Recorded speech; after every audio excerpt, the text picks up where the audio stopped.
नमस्कार, मैं धीरेंद्र और आप देख रहे हैं मिरर मीडिया। खबरों के दौर में आपका स्वागत है। एक नजर डालते हैं झारखंड में अब तक की सुर्खियों पर। जमशेदपुर में पूर्व मंत्री बन्ना गुप्ता घर के पास सड़क पर बवाल, कार की टक्कर से स्कूटी सवार घायल होने पर हुई लड़ाई। मौके पर पहुंचे पुलिस ने मामला कराया शांत।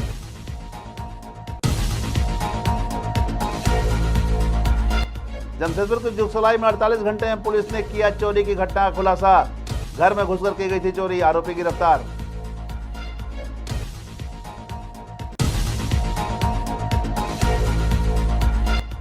जमशेदपुर को जल्द मिलेगा पहला फ्लाईओवर। 252 करोड़ की लागत से हो रहा है फ्लाईओवर का निर्माण।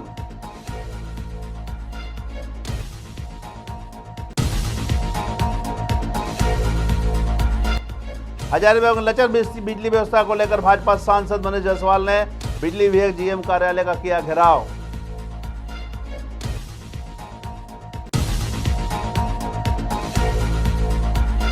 जमशेदपुर में तालाब में नहाने का व्यक्ति की डूबने से गई जान। परिवार के साथ नहाने के दौरान हुआ हादसा। पुलिस कर रही है मामले की जांच।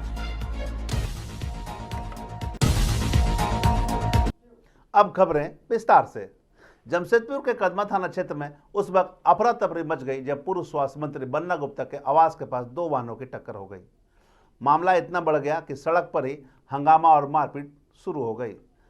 हादसा पूर्व मंत्री के मुख्य गेट के पास हुआ जब एक कार ने स्कूटी और बाइक को टक्कर मार दी और खुद को जाकर पेड़ से टक्कर मार ली।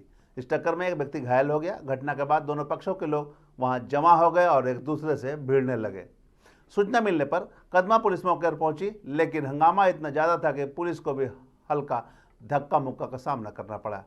करीब 1 घंटे की मशक्कत के बाद पुलिस ने स्थिति को नियंत्रण किया और सभी वाहनों को थाने ले गई। हालांकि किसी भी पक्ष की ओर से कोई लिखित शिकायत दर्ज नहीं की गई।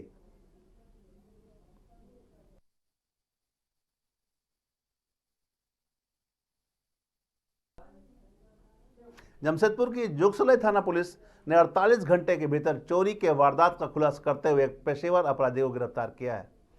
चोरी की सारा सामान को भी बरामद कर ली गई है। पुलिस ने इस मामले में खुलासा कर जानकारी देते हुए बताया। डीएसपी तौकीर आलम ने बताया कि 14 जून को कालियास्थान क्षेत्र निवासी तनवीर आलम के घर में चोरी हुई थी। शिकायत के आधार पर पुलिस ने त्वरित कार्रवाई करते हुए टीम गठित की और इलाके के सीसीटीवी फुटेज खंगाले गए। सीसीटीवी में दिखे गए आरोपी को गिरफ्तार किया गया है, जिसकी पहचान मोहम्मद चांद उर्फ लंगड़ा के रूप में हुई है। वह गरीब नवाज कॉलोनी जुगसलाई का रहने वाला है। पूछताछ में उसने अपना गुनाह भी कबूल कर लिया है। उसकी निशानदेही पर चोरी के जेवरात, पर्स, कीमती टैब और नकद बरामद कर लिया गया है।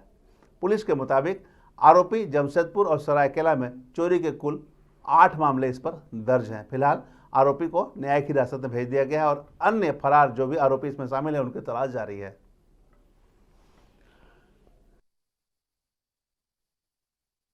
त्वरित कार्रवाई करते हुए बहुत ही कम समय में, महज 48 घंटे में एक व्यक्ति को गिरफ्तार किया और नाम पता पूछने पर उसने अपना नाम चांद उर्फ लंगड़ा बताया, जो जुगसलाई गरीब नवाज कॉलोनी का रहने वाला है।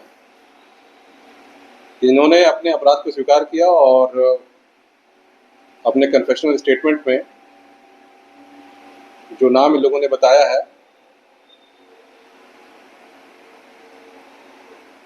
उस पर भी अनुसंधान होगा, ये भी डिस्क्लोज नहीं कर सकते हैं। बाकी कन्फेशन लीडिंग टू रिकवरी में जो सामान बरामद किया गया है उसमें रियलमी कंपनी का एक टैब है जिसकी कीमत लगभग 25,000 रुपये है। उसके अलावा चांदी का चेन, एक लेडीज पर्स, नगद कैश 320 रुपये, एक आधार कार्ड। तो इस तरह से हम देखते हैं कि ये एक बड़ा ही पेशेवर अपराधी है। जमशेदपुर वासियों के लिए खुशी की बात है कि उन्हें जल्द ही अब पहला फ्लाईओवर मिलने वाला है। पथ निर्माण विभाग की देखरेख में इस प्रोजेक्ट का काम तेजी से चल रहा है। करीब 252 करोड़ रुपए की लागत से बन रहे इस फ्लाईओवर का निर्माण अहमदाबाद की डीआर अग्रवाल कंपनी कर रही है। इस फ्लाईओवर को 2 चरणों में तैयार किया जा रहा है। 4 लेन की शुरुआत डिमना रोड के ब्लू बेल्स स्कूल के पास से होगी और यह मरीन ड्राइव गोलचक्कर तक जाएगी। वहीं 2 लेन की फ्लाईओवर गांधी मैदान छोर से शुरू होगी। पथ विभाग के कार्यपालक अभियंता दीपक सहायक ने बताया कि कुल 57 पिलर में से 26 पिलर तैयार हो चुके हैं और बाकी पर तेजी से काम चल रहा है। फ्लाईओवर की कुल लंबाई लगभग 3.5 किलोमीटर होगी और 18 माह में इसका कार्य पूरा कर लिया जाएगा। निर्माण में आधुनिक तकनीक और उच्च गुणवत्ता की सामग्री का इस्तेमाल हो रहा है। सैकड़ों मजदूर और इंजीनियर दिन रात इस परियोजना में जुटे हुए हैं। इसके बन जाने से शहर में जाम की समस्या से लोगों को राहत मिलेगी और बरसों पुरानी मांग भी जो लोगों की थी वो पूरी हो जाएगी।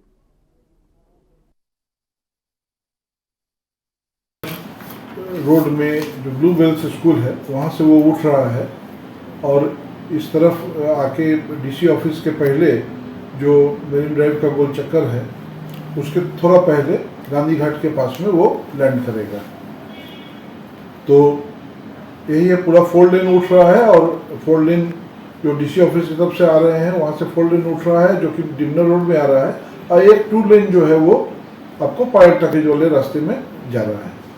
टोटल इसमें 57 पियर है हम लोग का और लगभग हम लोग आधा काम कर चुके हुए हैं।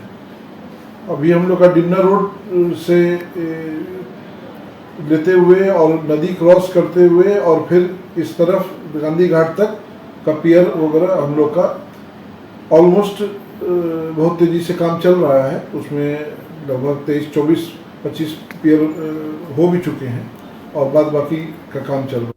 हजारीबाग में लचर बिजली व्यवस्था के खिलाफ भाजपा सांसद ने बड़ा आंदोलन शुरू किया है। लगातार 20 दिनों से शहर और ग्रामीण इलाकों में बिजली संकट से परेशान लोगों की आवाज़ उठाते हुए सांसद ने बिजली विभाग के जीएम कार्यालय का घेराव किया और इस दौरान उनके साथ विधायक प्रदीप प्रसाद, बरी विधायक मनोज यादव और बड़कागांव विधायक रोशन लाल चौधरी के साथ बड़ी संख्या में आम लोग भी शामिल हुए। सांसद ने पहले ही विभाग को चेतावनी दी थी कि अगर 2 दिनों में बिजली में सुधार नहीं हुआ तो आंदोलन किया जाएगा। सांसद ने कहा कि जब जनता बिजली बिल भरती है तो उन्हें पर्याप्त बिजली मिलनी चाहिए। धरना के दबाव के बाद बिजली आपूर्ति में कुछ हद तक सुधार देखने को मिला। वहीं विद्युत विभाग के जीएम दिनेश कुमार सिंह ने सफाई दी है कि डीवीसी से सप्लाई में कमी के कारण समस्या हो रही है, लेकिन तकनीकी समस्याओं को जल्द ठीक किया जा रहा है। विभाग ने दावा किया कि जल्द ही स्थिति समान हो जाएगी और विद्युत आपूर्ति लोगों को बहाल की जाएगी। बिजली 25 दिन से लगभग गड़बड़ है। गड़बड़ माने बहुत गड़बड़ है। शहर में 5-6 घंटा और गांव में 2-4 घंटा के लिए बिजली मिल रहा है। आप परिकल्पना नहीं कर सकते कि इतना भीषण गर्मी में आम जितना जनता जनार्दन है किस प्रकार से अपना जीवन व्यतीत कर रहा होगा। आज रात में सोने जाइए तो कम से कम 4-5 बार आपका नींद खुलेगा। जब नींद खुलेगा पता चलेगा कि पंखा बंद हो गया, इसलिए आपका नींद खुल गया। बार बार 1 घंटा 2 घंटा पर जो है बिजली कट रहा है। हम लोगों को ढिबरी युग जिसको बोलता है, लैंटेन से पहले ढिबरी जलता था, वो ढिबरी युग में ले जाने का काम वर्तमान में जो बिजली विभाग है और ये हेमंत सोरेन और कांग्रेस की सरकार कर रही है। इसका हम लोग जितना भी हम लोग इसको समझिए, अगर इसका बुराई करें उतना कम होगा। पिछले 20-25 दिनों से डीवीसी द्वारा हम लोगों को कम पावर दिया जा रहा था। उसका कारण था कि उसका 132 केवी का कंडक्टर रिप्लेसमेंट का कार्य चल रहा है, जिसके कारण जहां हम लोग को 130 मेगावाट की ज़रूरत है तो वहां 70 से 80 मेगावाट ही कुल मिला के मिल रहा था। तो जिसके कारण प्रॉब्लम कुछ दिनों के लिए हुई थी और भीषण गर्मी भी पड़ रही है, जिसके कारण उपभोक्तागण हजारीबाग के काफ़ी परेशान थे। लेकिन पिछले 2 से 3 दिनों से हालत में काफ़ी सुधार हुआ है। अभी हम लोग को 100 से 105 मेगावाट तक बिजली मिल रही है डीवीसी द्वारा। उनके वरीय अधिकारियों से काफ़ी रिक्वेस्ट किया गया है, उनके हजारीबाग के वर्तमान वास्तु स्थिति से अवगत कराया गया उनको, तब जाकर उन लोगों ने कहीं से बिजली अरेंज करा के दूसरे ग्रिड से अपना हजारीबाग को कुछ उपलब्ध। जमशेदपुर के टेलको थाना क्षेत्र स्थित सीटू तालाब में सोमवार को एक 48 वर्षीय व्यक्ति के डूबने से मौत हो गई। मृतक की पहचान बिरसा नगर जोन नंबर 5 निवासी सूरज पूर्ति के रूप में हुई है। बताया जा रहा है कि रविवार शाम सूरज अपनी पत्नी और बच्चों के साथ तालाब में नहाने गया था। इस दौरान वह नशे में था। पत्नी ने उससे कहा कि नहाने से नशा उतर जाएगा, जिस पर वह भी तालाब में उतर गया। नहाते समय सूरज अचानक डुबकी लगाने लगा और फिर डूब गया। पत्नी ने चीख पुकार की, लेकिन आसपास कोई नहीं था, जिससे वह उसे बचा नहीं सकी। सोमवार सुबह उसका शव पानी में तैरता मिला, जिसके बाद पुलिस ने मौके पर पहुंचकर शव को बाहर निकाला और पोस्टमार्टम के लिए भेज दिया। फिलहाल पुलिस घटना की जांच कर रही है ताकि हादसे की असली वजह सामने आ सके।